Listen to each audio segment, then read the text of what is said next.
شنو يلزم الترجي التونسي باش يتجاوز الاهلي المصري؟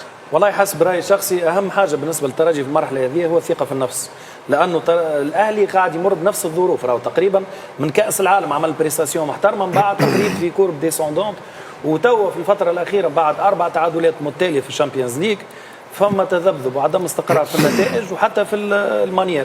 واكثر حاجه يلوموا عليها معناتها في مصر المدرب ثوروب، المدرب الدنماركي هذايا، هو عدم استقراره على تشكيله واحده، تقريبا في كل مباراه يغير 4 5 لاعبين. صحيح الافكتيف نتاعو باهي وعنده اسامي على غير تريزيجي او زيزو ولا معناتها امام عاشور، اللاعب اللي يظهر لي المفتاح للعب بالنسبه للاهلي، لكن الى حد الان ما فماش رضا تام على الفريق المصري الاهلي. تبقى نشاطر ناصر راي انه لا فيريتي الاهلي يعودنا راهو ما يكونش في احسن حالاته، لكن عنده الثقافه وعنده التقاليد اللي تخليه يمشي لبعيد ويعرف كيفاش يحضر المباريات هذوما، والانفيرونمون الاتموسفير كل يتغير. راهو في مباراه تشامبيونز ليج معناتها فريمون يكون فما تحضير خاص وسبيسيال معناتها برشا المباريات هذوما. فيما يخص الترجي الرياضي التونسي صحيح مازال شويه وقت، لكن اهم حاجه هو الثقه في النفس، معناتها يمشي ياخذ افيك لي زاتو نتاعو، عنده حظوظ نتاعو كل قائم وقادر معناتها على تحقيق الانتصار ويتعدى معناتها الاهلي. بوعالية ما خذاش فرصته، بوعالية اليوم رومبلاسون مقابلات برشا يدخل.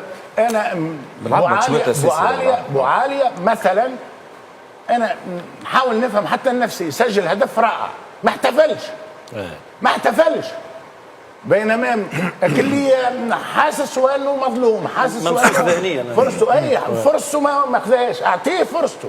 علاش قلت لك الترجي مشكلته انه حتى الفريق ليكيب تيب ما زالت ماهيش موجوده. الملاحظه الثانيه ناصر قالها ورضوان قال، الاهلي يخوف عنده ثقافه. ايوه الترجي عنده ثقافه تاع كاس افريقيا. الترجي والاهلي 15 مره متتاليه يترشحوا للربع النهائي. الترجي من اكثر الفرق 10 مرات ولا 10 مرات ولا نفس الرقم. اي شو معنى الاهلي عنده ثقافه، الترجي عنده ثقافه افريقيه. لكن الاهلي لما يكون حتى في اسوء حالاته قادر باش يمشي للنهايه. هذا شنو نقصد بالنسبه للترجي غالبا ما يكون في احسن حالاته باش يتعدى ويوصل فينا. وقت اللي خلي كمل فتحي. الترجي والاهلي المقابله راهو كما قالوا تلعب على جزئيات، على تفاصيل صغيره، معناها مش الثقافه هي اللي باش تغير حاجه. معناها في الملاحظه الاخيره على سامي قال الشوط الثاني الترجي كور مليح في ضد بيجا، الشوط الثاني حصه تدريبيه، لانه الشوط الثاني وقفت بيجا معناها بدنيا، وكما قال سليمي معناها بعد المباراه الاخر قال مش هذه اللي باش تمنعنا، راه مش ضد الترجي نربحوا باش تمنعنا. قال فرق كبير في بين معز الاهلي ماهوش مان سيتي وماهوش بايرن، والترجي ماهوش الريال، زوز فرق عربيه. انا الاهلي شفته السنه في تقريبا 2 أو 3 مقابلات، وبعض الاهلي ما خوفش. انا اللي نخاف من الترجي، ما خافش من الاهلي. الترجي يبدا حاضر ينجم يفوز على الاهلي. انا نخاف انه الترجي ما يكونش حاضر خاصه على المستوى النفسي المعنوي والفني كذلك، لانه فنيا الترجي مازال ماهوش مكتمل. الترجي لحد الان انا نتصور حتى التشكيله ما لقاهاش المدرب، سواء ماهر كي كان في الفريق ويغير برشا، سواء الان الدليل. وقلت من قوه الترجي ولكن من ضعفه كذلك. من قوه الترجي البنك نتاعو اليوم شكون اللي سجلوا الهدف الثاني والثالث؟ اللي دخلوا معوضين هم اللي سجلوا الهدف الثاني والثالث. علاش ما يكونوش هما في معناها من اللاعبين الاساسيين؟ واحد ملاعبي كما بوعالية ما شاء الله في مقابله كاس افريقيا نذكروا العوده القويه للترجي الرياضي التونسي كانت بوعالية بهدف يشبه تقريبا، هي مش مخالفه ولكن تقريبا بنفس الطريقه بالانفلوبي بالساق اليسار الحلوه نتاعو. اذا حتى التشكيله نتاع الترجي الرياضي التونسي ماهيش حاضره. اللي حبيت نقوله راهو ما فماش خوف من الاهلي، ما نجموش نخافوا من الاهلي اللي نتفرجوا فيه الان. الاهلي راهي الكره المصريه، معناها الكره العربيه، معناها ما همش ناس اللي جايين دي سوبرمان. اللي يخوف اسم الاهلي مش فريق الاهلي. كيما الترجي اسم الترجي يخوف الاهلي راهو. صح. هذه بعض الصور مباراة البارح بين الاهلي وزاد، وعملت واحد عملت تعادل. ماهيش في احسن حالاتها. معناها كنادي الترجي يخوف المصاروة، الترجي تخوف. راهو كيما احنا عندنا هكا شعور عند الجماهير وعند الناس بربي الاهلي مكبرينها كنادي مش كفريق. كفريق راهو اليوم ماهوش في احسن حالاته. كيما في مصر يخافوا من الترجي كنادي مش كفريق، لانه حتى الترجي مش في احسن حالاته. ولكن الترجي فما مؤشرات الان، مؤشرات، وانه بدينا نلمسوا في حاجات جديده، في حاجات باهيه بروح فريق الترجي قاعده ترجع.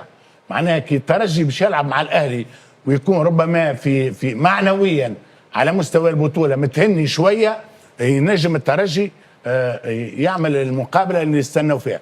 ديربي يتسمى كلاسيكو، ديربي اللي تحب تسميه، راهو زوج فرق عربيه ما همش بعاد على بعضهم. اذا الترجي حظوظه كامله في مقابله الاهلي. السلام عليكم.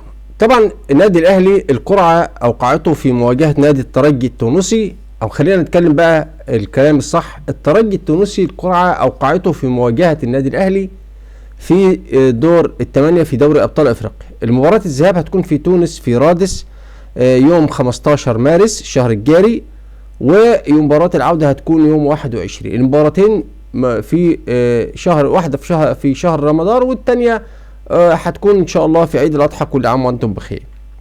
الكلام اللي بيقوله طبعا الاعلام التونسي وخصوصا الاعلامي فتحي المولدي بيتكلموا على اساس مستوى النادي الاهلي، والحقيقه طبعا هم من حقهم طبعا ان هم يتمنوا فوز فريقهم، فريق الترجي وجماهيره، فريق من الفرق والانديه المحترمه.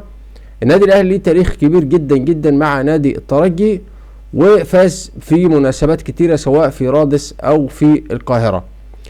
طبعا موضوع ان انت مثلا هتفوز على النادي الاهلي بناء على ان مستواه في المباريات الجاية اللي فاتت مش كويس، الحقيقة ده مش سبب ولا حاجة تقدر تعول عليها. النادي الاهلي في فترات كتير بيكون مستواه مش كويس في الدوري المحلي وبيتألق في افريقيا وبياخد دوري ابطال افريقيا وبيقدم مستويات كبيرة. اذكر في سنة 2001 اللي النادي الاهلي فاز فيها بدوري ابطال افريقيا مع مانويل جوزيه طبعا كايزر تشيفز وتألق خالد بيبو، كان النادي الاهلي في السنه دي اللي هو فاز 6-1 على الزمالك وما خدش الدوري، عشان بس ايه تاخد بالك.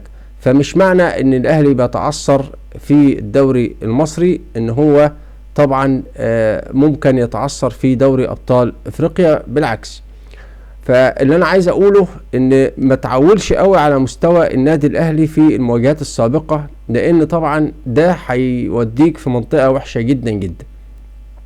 النادي الاهلي في وقت معين بيرجع وبيقدر يقف على رجليه تاني، ولاعيبته بتكون عندها احساس بالمسؤوليه. اذا كنا احنا كجماهير بنهاجم اللعيبه وبنسلخها لان احنا عايزين النادي الاهلي يكون في احسن صوره، عايزين اللعيبه تكون دايما رجاله، وما بنفرحش بفوز ولا فوزين زي الانديه التانية الجعانه اللي عمرها ما فازت وعاملين هيصه وزنبلطه عشان فازوا فوزين او 3 أو 4 ولسه ما فازوش بالدوري.